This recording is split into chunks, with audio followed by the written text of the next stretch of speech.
welcome to Dollightful. Red, orange, yellow is the color of our custom doll today in our continuing Rainbow Candy Doll series. Let's start with the inspiration board. When you think of yellow candies, banana and lemon flavors more or less dominate the market. I found yellow is a very popular packaging color for all kinds of chocolates, candies, and baked goods though. It must be a naturally delicious looking color. I'm quite fond of lemon pound cake, and every year for my birthday, Mom would bake a yellow cake mix, so I knew I wanted to incorporate yellow cake into the doll's design. Here's the concept art. I love a huge poofy skirt on a doll, and you may know that I'm no stranger to the sweet Lolita fashion genre, so I leaned into that. Although not a traditional tutu shape or anything, I love the way she looked on point, so I gave her ballerina slippers. Gold foil is also a popular choice for the more premium and fancy chocolates and baked goods, so I knew we had to work that in somewhere. And don't forget those peeps! The base doll for our Yellow Candies character will be provided by Cleo de Nile from Monster High, Generation 3. She has a warm, yellowish skin tone that even has specks of gold in the plastic, so she's perfect.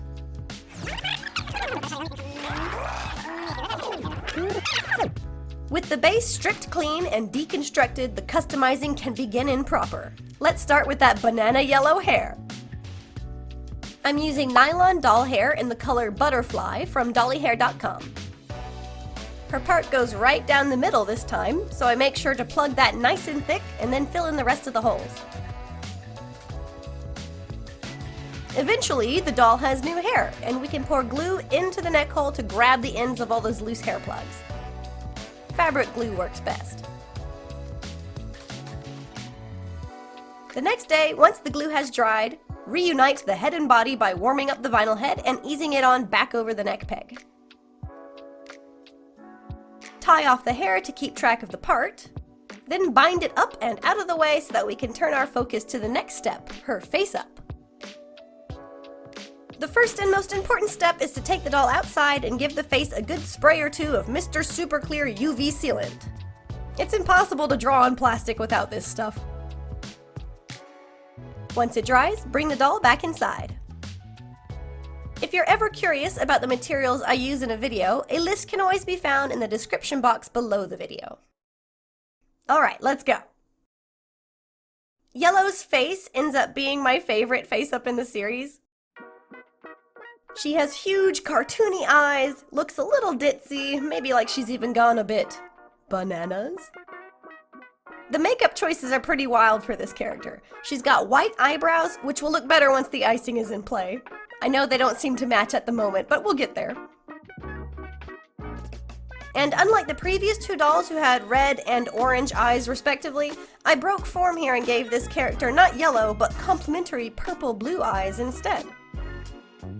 I did try yellow during the concept art phase, but decided that looked too matchy-matchy when you looked at the doll as a whole. Plus, the purple really pops.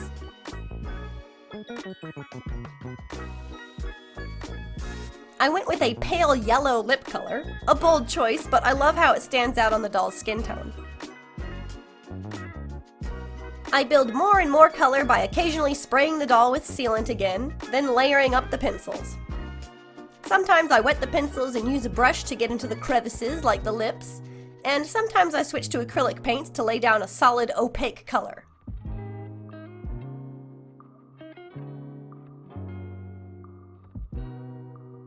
Add those shiny highlights, and the doll is done.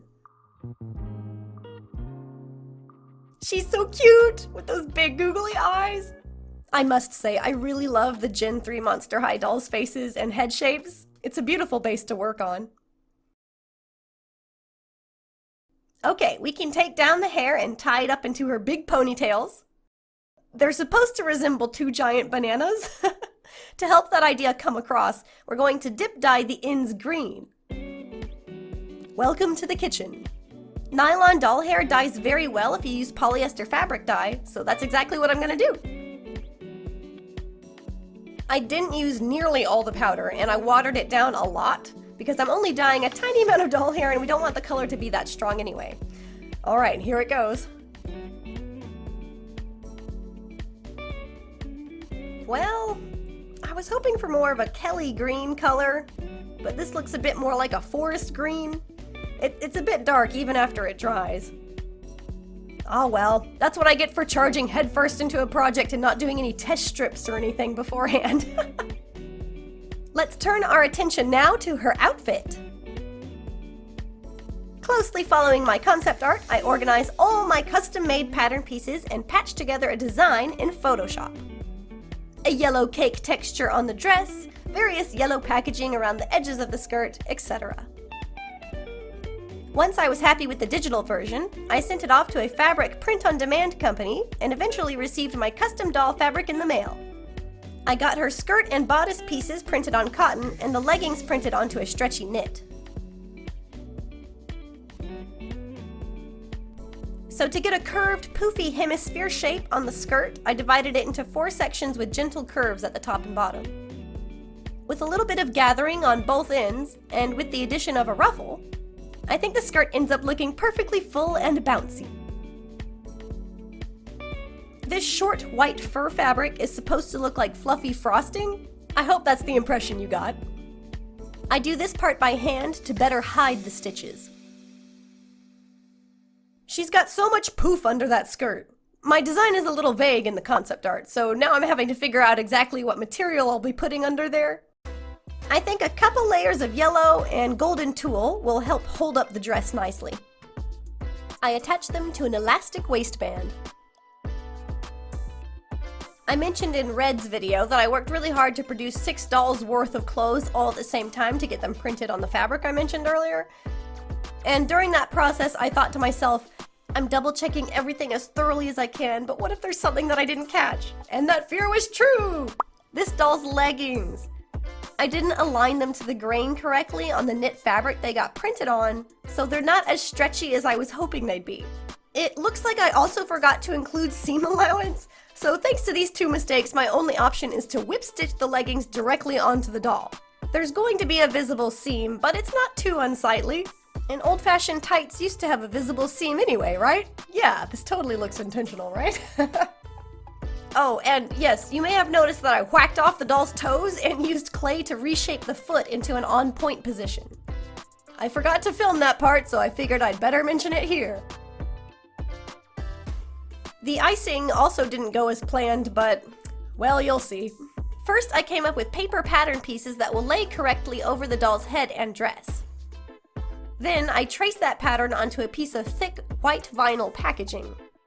This was actually some kind of security envelope that arrived in our mail, and I thought, hey, that's perfect for my doll. After tracing it onto the vinyl, I cut out the drippy shapes. Finally, I light a candle, heat up a sharp sculpting tool, and heat seal the material together to form seams. Pretty cool, huh? And it's strong too. Then it fits onto the doll like this.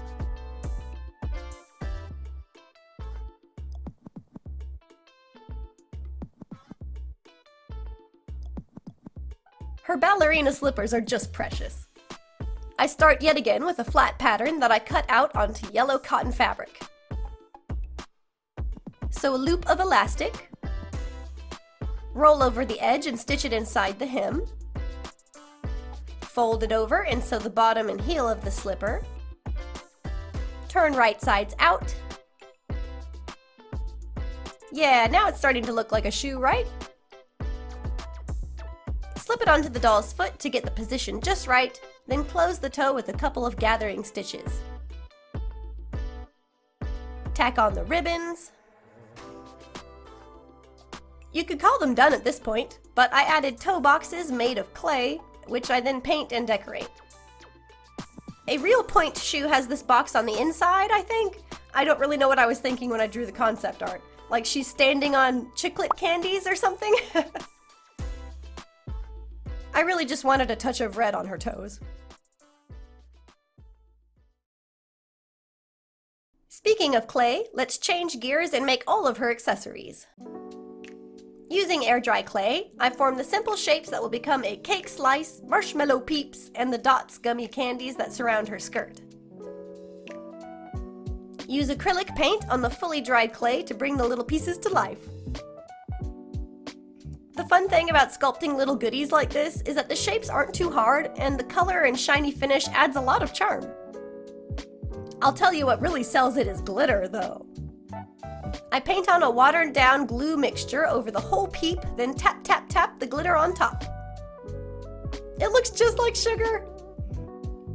Hey, while I've got the yellow glitter out, do you want to give her some eyeshadow?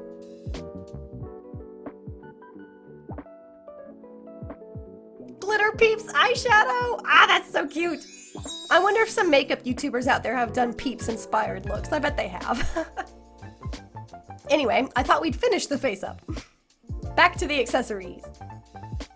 This is going to be an unpopular opinion, but I actually don't like chocolate cake or frosting.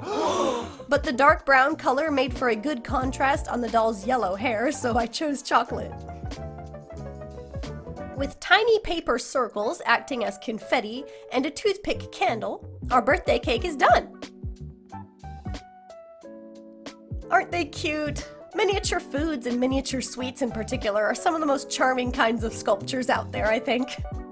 These would make adorable earrings. Okay, let's put them on the doll. I make a small ribbon base to attach the pieces to. This will be pinned on the doll's head. Like so. Arrange them onto this base one delicious treat at a time.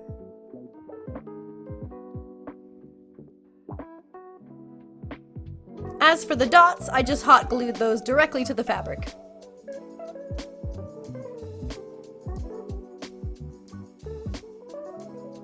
I had a hard time hunting down the right material for these gold foil elements of her design.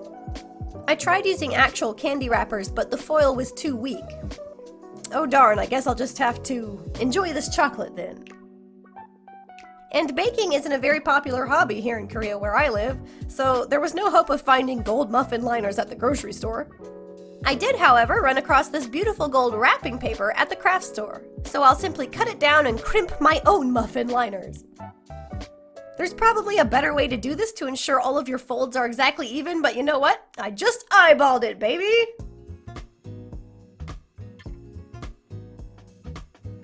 I resorted to tape to get the thing to stay in place, and tape also helped hold everything together while I ran it under the sewing machine.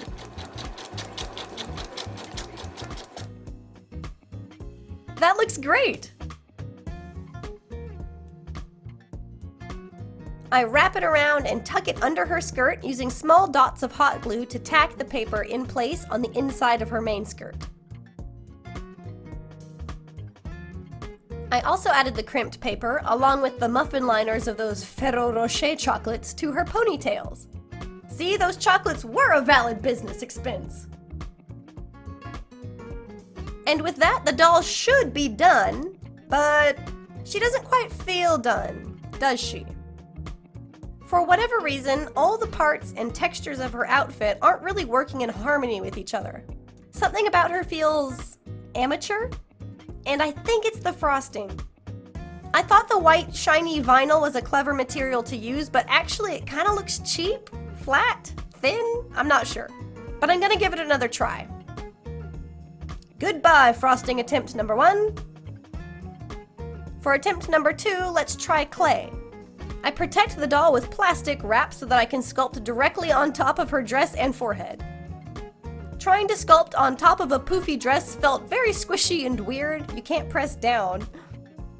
Already the icing looks more 3D and covers more of her body, which is true to the concept art. It's been very humid and raining all week, so letting this clay fully dry on the doll took an excruciating 4 days. But finally, I was able to cut it off the doll, sand it smooth, and carve out little hollows for tiny magnets to sit in. That's how it's going to reattach to the body. And with several layers of bright white paint, the icing is done again. Well, here she is, all put together. And, here she is without the icing on the skirt. I mean, what do you think? I like it better without. And after all that work, I honestly can't decide. I want her to match my concept art, but the icing looks so heavy and it feels cleaner if I take it off. What do I do? Between materials taking ages to dry and the whole family getting sick, The doll sat on the shelf looking like this for a good 2 weeks. That was plenty of time for me to second guess the doll's design. I didn't like it. She feels so close, but what can I change to make this work? It was time to experiment. I threw different materials at the problem areas, hoping something would stick. I changed this and that, and eventually, after consulting some friends and family members, we landed on this. May I present to you, finally, the yellow rainbow candy doll.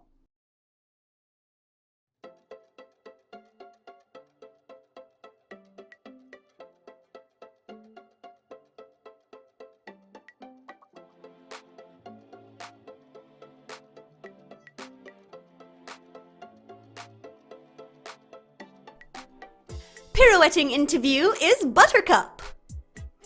Thanks to the community for all the suggestions. Y'all had some good ones.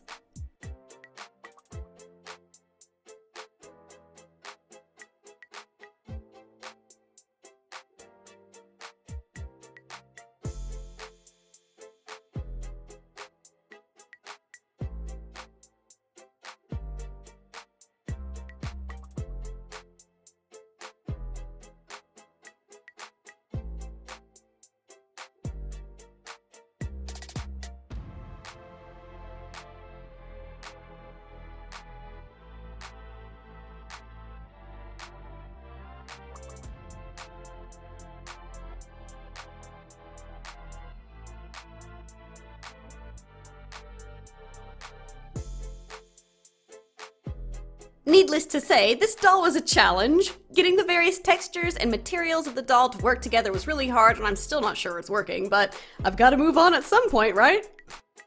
I don't like that I strayed from my concept art, but to be fair, I tried 3 times on the skirt icing and didn't like any of them. Sometimes the illustration works better than the 3D, I guess. But maybe I'm being too hard on myself. Her photo shoot came out really good, and I ended up loving the big shiny yellow bow we tied around her waist.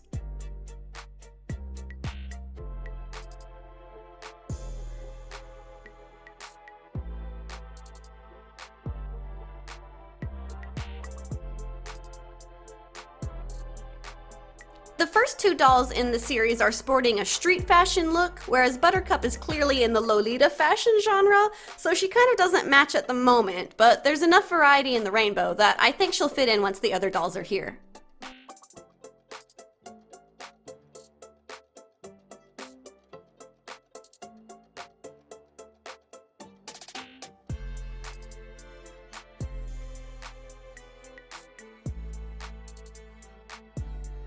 There will likely be a bit of a gap before the next color in the series. I know, I wish I could get them out faster too, but I kind of need to get rolling on the Halloween doll if I stand a chance of hitting my October deadline.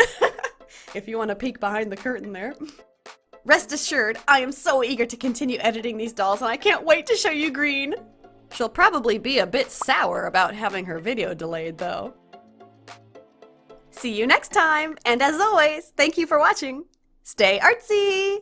안녕!